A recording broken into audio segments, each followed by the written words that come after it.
everyone, welcome back to another video from Gaming for Beginners.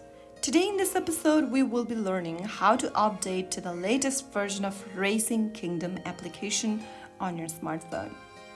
Whether you are on Android or iOS, let's get into the video.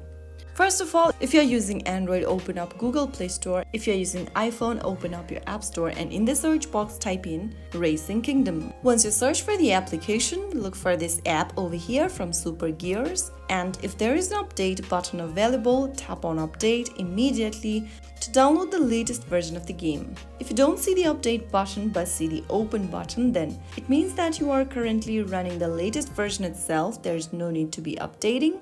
And that's how you can easily update your Racing Kingdom application in just a few simple steps. Make sure that you're connected to Wi-Fi to avoid data charges and so that your application will update faster and easier. If you found the video helpful, don't forget to like, share and subscribe to the channel. I will be back again in the next episode. Thank you for watching.